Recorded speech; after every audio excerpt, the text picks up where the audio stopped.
Raporti i tyre është diskutuar jo pak në shtëpinë të famshme në Shqipëri, po flasin për çiftin e krijuar Loredana dhe Jozi. Gjatë një mbrëmje, çifti kanë zhvilluar një bisedë për lidhjen e tyre dhe jetën pas daljes në shtëpia më e famshme në Shqipëri. Gjatë bisedës Loredana ka thënë Jozit se ajo nuk mund të zgjohet para vjerrës dhe të bëjë punët. Këtë gjë Jozi e ka marrë me shaka, duke shtuar se duhet të zgjohet që në orën 5 të mëngjesit. Por Jozi ka habitur me një deklarat teksa ka thënë Loredana se ajo do të jetë një nusë fshati. Ai ka thënë se do të duhet që të mjel lopën dhe të bëjë punë të tjera fshati. Deklarat kjo që banorës nuk i ka pëlqyer. Mes tyre ndërhyri dhe Laerti, i cili ka thënë Loredanës që më mirë të ndahet që tani nga ai.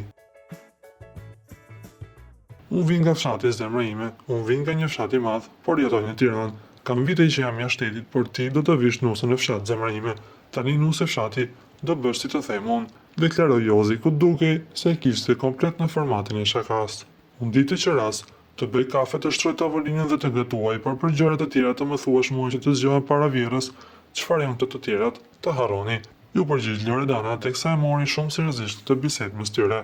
Tani na mbetet vetëm të presim nëse lidhja e tyre do të zhvillohet më tej jashtë shtëpisë së famshme apo do të përfundojë ende pa nisur mirë.